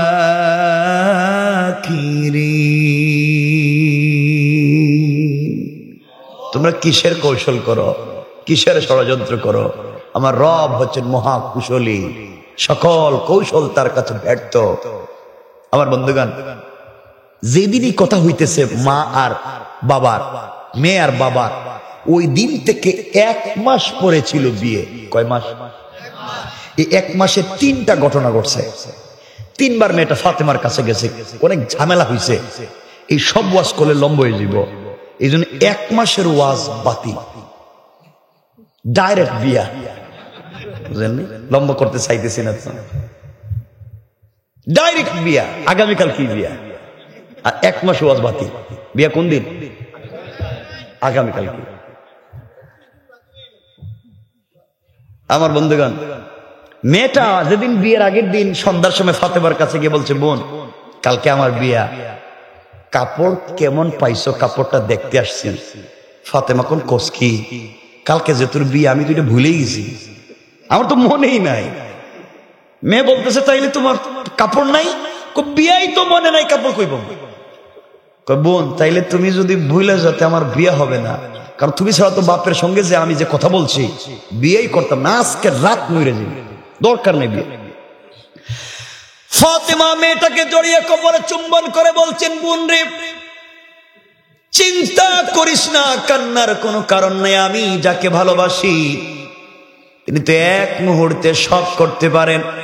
এখনো 12 ঘন্টা, একটা পূর্ণাঙ্গ রাত বাকি আছে। আমার আল্লাহ চাইলে ওই রাত্রের ভিতরে একটা পোশাকের ব্যবস্থা করে দিতে পারে। চিন্তা করো না, যাও। কি বিশ্বাস ছিল রবের উপরে, কি বিশ্বাস। মেয়েটা চলে গেছে।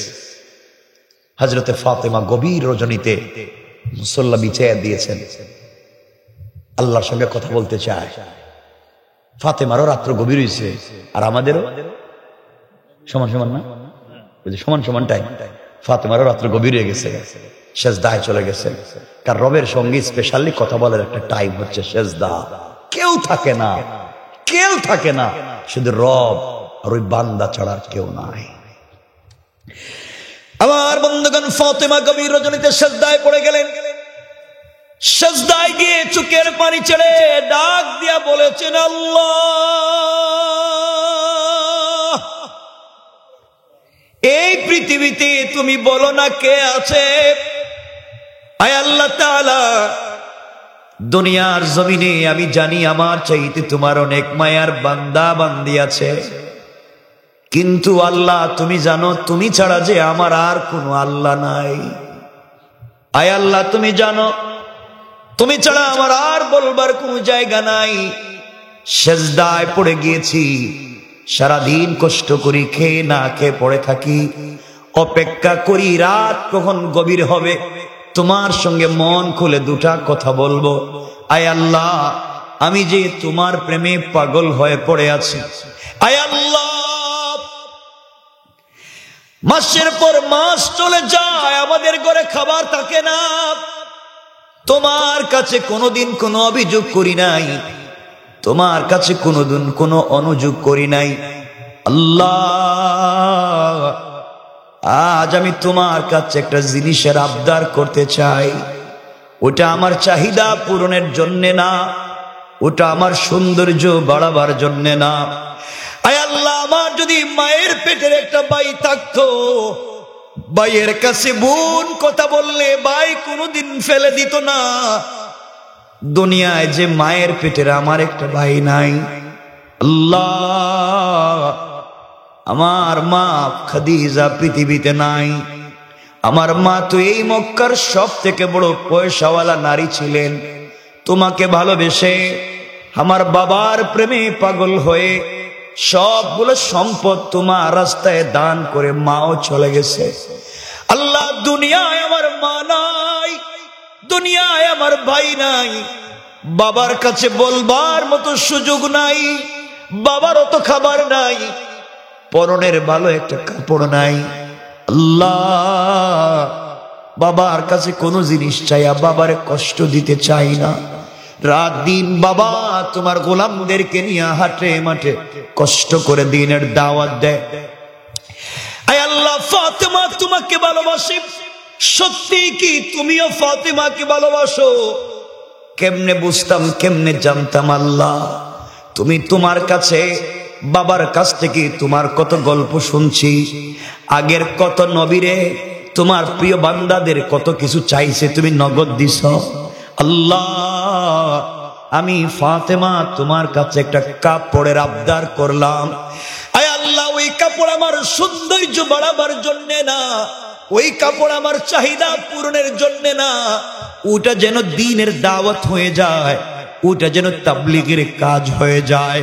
আল্লাহ এমন একটা কাপড় দিবা, আমি একটা কাপড়ের ব্যবস্থা কোনোভাবে আমাকে করে দিবা। ওই কাপড় পরে ইহুদির মেরে বিয়ে বাড়িতে যেতে চাই। ওই বাড়িতে যত মহিলারা জমা হবে, সকল মহিলারা যেন আমার কাপড়ের দিকে তাকাইয়া কালিমা পড়ে মুসলমান হয়ে যায়। ফাতেমা এভাবে কাঁদছে, কানতে কানতে দোয়া শেষ করে মুসল্লা রাইখা দিছে।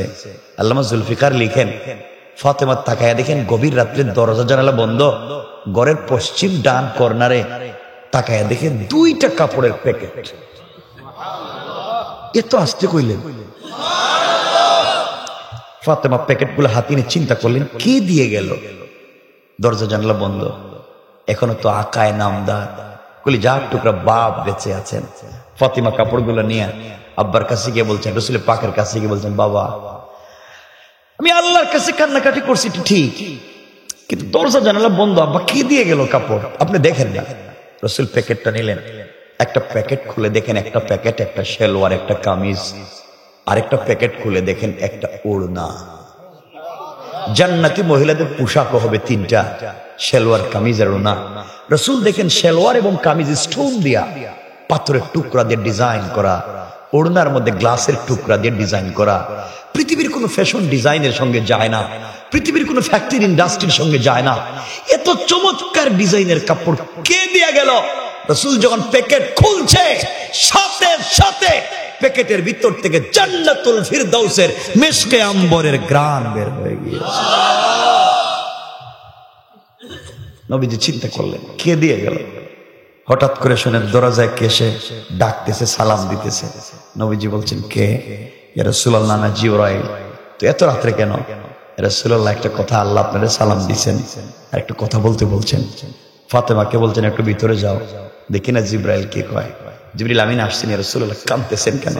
কি হয়েছে জিবরাইল? আমার মেয়ে ফাতেমা কাপড়টা আমার হাতে দিল। কে দিয়ে গেল? খুঁজে পাইতেছে না। এই ডিজাইন তো আমি জীবনে দেখলাম না। জিবরাইল আমিন বলছেন, ইয়া রাসূলুল্লাহ, ফাতেমার রবের সঙ্গে যে কি সম্পর্ক করছে, কান্নাকাটি করে আল্লাহর কাছে বলছে। আল্লাহ আমাকে বলছেন, জিবরাইল, ফাতেমা আমার জন্য সব করতে পারছে, কিচ্ছু চাইলো না। একটা কাপড় চাইছে, তাও তাবলীগ আর দ্বীনের দাওয়াতের কাজে লাগবে। যাও, সাথে সাথে পুরো একটা ড্রেস নিয়ে হাজির হয়ে যাও। ইয়া রাসূলুল্লাহ, এটা তো আমি দিয়ে গেছি। আর কতক্ষণ রাসূল কাঁদলেন। ওই কান্নাটা ভালোবাসার, আনন্দের, সুখের। ফাতেমাকে জড়িয়ে ধরলেন, বলছেন, মা, আমার মা মরা মেয়ে আল্লাহকে চিনতে পারছে। মা, এই কাপড় নিয়ে যাও, আগামীকালকে ইহুদির মেয়ের বিয়ে বাড়িতে যাইবা, একটু পর্দার সাথে যাইও। কিসের সাথে? তো ফাতেমা মনে হয় পর্দা করতো না। কি মনে করেন আপনারা? আল্লাহ যাকে সাইয়্যিদাতুন নিসাই আহলিল জান্নাহ বানাতে চায়, আল্লাহ যাকে সাইয়্যিদা শাবাবি আহলিল জান্নাহ হাসান হুসাইনের মা বানাতে চায়, আল্লাহ যাকে আসাদুল্লাহিল গালিব বিজয়ী বীর আলীর স্ত্রী বানাতে চায়, রাসূল পাকের মেয়ে বানিয়েছে। কি কপাল তার! আল্লাহু আকবার। রাসূল এই কথা বলছেন উম্মতকে শিক্ষা দেওয়ার জন্য। কি কি শিক্ষা? ওটা অনেক লম্বা। কারণ মেয়েরা যেদিন নতুন পোশাক পরে, ওদিন কিন্তু পর্দা করে না। মেয়েরা যেদিন নতুন পোশাক পরে, লিপস্টিক লাগায়। লিপস্টিক চিনেন নি আপনারা? জীবনে দেখছেন লিপস্টিক? দেখেন নাই মনে হয়? লিপস্টিক, এরপরে আইলানা, জাইলানা, ওই যে আশকারা, আলকাতরা, হিল, জুতা, ওগুলা যেদিন পরে খুব এক্সট্রা অর্ডিনারি করে, বিউটিফাই করে চেহারাকে, ওই দিন কিন্তু আর পর্দা করে না। কারণ ওই দিন পর্দা করলে এগুলো দেখবে কে? কথা বলেন না কেন? আর স্বামীরা তো অনেক খারাপ হয়ে গেছে। ওরা বিদেশে থাকে, বউর অ্যাকাউন্টে পয়সা পাঠায়, আর বউ এইটা কানে গুন্ডার মতো দেখা দুদিন বাজারে গিয়ে বাজার করে। ঠিক না? গুন্ডার মতো বাজারে যায়। ভয় হয় দেখতে, মনে হচ্ছে মাস্তান। তো আমি তো ঢাকা দক্ষিণে আসিনি, বললাম আর কি হয়, এটা হয় না। এই হওয়ার কারণ হয়েছে অনেক স্বামীরা স্ত্রীদেরকে নিয়ে মার্কেটে আছে, দেখবেন বউ সাজগুজ করে ব্যাগ কান্দে নিয়ে মার্কেটে যাইতেছে, স্বামীও সাথে আছে, হে পিছনে পিছনে বাচ্চা একটা কুলে নিয়ে করতেছে, এটা করতেছে, আর বউ সামনে যায়, তার পকেটে একটা পয়সা নাই, সব বউর কাছে। কথা বলেন না কেন? এগুলো নাই সমাজে, নাই। সমাজ তো আমরাই খায়া বলিস, সব আমরাই শেষ করে দিলাম। রাত্রে 12টা হয়ে গেছে, আমিও বুঝতেছি না, কথা বলতে পারতাম না। আপনাদের কষ্ট হইতেছে? আস্তে আস্তে অন্ধকার হয়ে যেতে দিতে, অন্ধকার অন্ধকার লাগতেছে। হ্যাঁ, না না না, চিল্লেন, কাজ হইতো না। কিন্তু এই ওইব কইলে কি তো হয়নি? কইব। আমার বন্ধুগণ, যাই হোক, ওদিকে আমরা যাইতে চাই না, সংক্ষেপ করে দিই। হযরতে ফাতেমা রাদিয়াল্লাহু তাআলা আনহা, লম্বা আসলে ইতিহাস। আসলে হচ্ছে দুটা বিষয়। হযরতে ফাতেমার বিশ্বাস ছিল কার উপরে? হাসবি আল্লাহ, আল্লাহ আমার জন্য যথেষ্ট। যেটা শুরুতে বলেছিলাম, আমার জন্য রব যথেষ্ট। রবের কাছে চাইছেন, রব ব্যবস্থা করে দিয়েছেন। আমরা ওই পৃথিবীতে চাইবো কার কাছে? ফাতেমা পরের দিন এই পোশাক পরে ইহুদির মেয়ের বিয়ে বাড়িতে হাজির। যে বিয়ে বাড়িতে ঢুকছে, জান্নাতি পোশাকের আলোতে পুরা বাড়ি আলোকিত হয়ে, জান্নাতি কাপড়ের গ্রানে পুরা বাড়ি মুখরিত হয়ে গেছে। এই বাড়িতে যত মহিলারা আসছে, সবাই এসে ফাতেমারে বলে, বোন, আমরা তো মনে করছি আসবেই না, গরিবের মেয়ে কাপড় পাইবে কই? এত দামি কাপড় পরছো, এটা কোন মার্কেট থেকে কিনছো, কই পাইছ? ফাতেমা বলছেন, ওটা কিনে আনছি। কি করছি? কোন মার্কেট থেকে কিনছো? আমরা তো ঢাকা দক্ষিণের সব মার্কেট চিনি, এমনকি ঢাকা দক্ষিণের মার্কেটের সিফা গল্লিও চিনি, কোন জায়গায় ফুচকা পাওয়া যায়, কোন জায়গায় ছটপটি পাওয়া যায়, এমনকি ম্যানেজারের মোবাইল নম্বরও আছে। কথা বলেন না কেন? এগুলো কইতেছি না, আমি তো 12টা হয়ে গেছে, আর আমি বিপদী মানুষ, লম্বা করতে চাই। সব আছে। তুমি কোন দোকান থেকে কাপড় কিনছো? যেই মেয়ের আজকে বিয়ে হওয়ার কথা, ওই মেয়ে ফাতেমার পোশাক দেখে তার বাপের কাছে গিয়ে বলছে, আব্বা, তুমি বলছিলে না ফাতেমা আসতে পারবে না? এমন পোশাক পরছে। তার পোশাক পরা দেখে মনে হইতেছে আমারে যেটা তুমি কিনে দিছো এটা দিতে ফাতেমার জুতাও মুছা যাবে না। আল্লাহু আকবার বলেন। আমি আপনারে পরিষ্কার জানাইয়া দিলাম, তুমি কইছো গরিবের মেয়ে কাপড় পাইবে না, ওই গরিবের মেয়ে যে কাপড় পরছে এই কাপড় যতক্ষণ তুমি না দিছো আমি বিয়ে করতাম না। আল্লাহু আকবার বলেন না। পেছ লাগছে নি? লাগছে। এই বাড়িতে যত মহিলারা জমা হয়েছে এরা তাদের অভিভাবকের কাছে গিয়ে বলছে ঘটনা কি, তোমরা আর খাইতে পারবা না, যা খাইছো হাত বন্ধ, তোমরা ফাতেমার মতো পোশাক দিবা এরপরে খাইবা। এরা আস্তে আস্তে খাবার তুই এখন কান্দে, কাপড় পাইতো কই, এটা কি আর মার্কেটে পাওয়া যায়? সকল মহিলারা এসে বলে ফাতেমা বলো না কোন মার্কেট থেকে কিনছো, কত টাকা দিয়ে কিনছো? ফাতেমা বলছেন কত টাকা দিয়ে কিনছি এটা তোমাদের জানার দরকার নাই। তোমরা জিন্দেগিতে বাপ দাদা 14 গোষ্ঠীর সম্পত্তি বিক্রি করলেও কাপড় কিনা দূরের কথা একটা ফাত্তরে কিনতে পারবে না, এর সাথে দেখে একটু ঘষা দিয়ে যাও। বলেন মহিলাদের জিদ এটা কম না বেশি? দেখেন না মাঝে মাঝে বউ স্বামীরে ফিটায়, ঠিক নেই কি? ঠিক কইছে গাড়ার এখানে, এটা কে মায়ের খাইছে বউরাতে? তো জিদ বেশি। তো এই কথা শোনার পরে এদের রাগ উঠে গেছে, কই কি গরিবের মেয়ে আমাদেরকে থ্রেট দেয়। ফাতেমা কোন মার্কেট থেকে কিনছো? আমরা সেই কাপড় কিনবো। ফাতেমা বলছেন কিনার তৌফিক নাই, তোমরা পারবা না।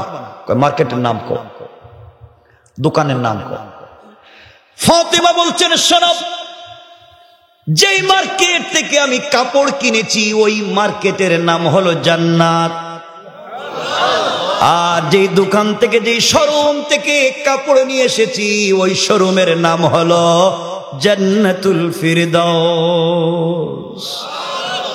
মহিলা কই কি রে, জান্নাত, জান্নাতুল ফিরদাউস এটা কোন মার্কেটের নাম কয়? আমাদের মার্কেটের নাম তো বল্টু মিয়ার মার্কেট। হে নাম কই কি? ফাতেমা এটা কই পাওয়া যায়? এই মার্কেটটা কোন দিকে আরম্ভ হয়েছে একটু কনা। ফাতেমা বলছে এটা ভিআইপি মার্কেট, এটা ভিআইপি দোকান। তোমরা কি ভিআইপি নিয়ে আমার মতো তোমরা এই মার্কেটে যাইতা? চিন্তা করো, হেরা চিন্তা করতেছে কোন বিপদে পড়লাম। ফাতেমারে বলছে বোন দরকার হলে বাপ দাদার সম্পত্তি বিক্রি করুন, দরকার হলে কিডনি বিক্রি করুন, এরপরেও আইফোন 16 প্রো ম্যাক্স এর দরকার, ঠিক না? ওরে ঠিক রে, হাই রে ঠিক। আমার বন্ধুগণ সব দিমু, এরপরে কাপড়ের দরকার। তুমি বলো এই মার্কেটে কেমনে যাওয়া যায়, কেমনে আনছো? ফাতেমা বলছেন সত্যি কি তোমাদেরকে রোড নাম্বার বইলা দিতাম, তোমরা কি যাইতে পারবা? ফাতেমারে জিজ্ঞেস করছে। ফাতেমা বললেন আমি বলতেছি তোমাদেরকে রোড নাম্বার, পারলে যাও, এটা আমার আলোচ্য আয়া। ফাতেমা বলছেন শোনো, যে দোকান থেকে কাপড় কিনেছি ওই দোকানের নাম হলো জান্নাতুল ফিরদাউস, যেই মার্কেট থেকে কাপড় কিনছি ওই মার্কেটের নাম হলো জান্নাত, আর ওই মার্কেটে যেই রাস্তা দিয়ে গিয়েছি ওই রাস্তার নাম হলো ইহদিনাস সিরাতাল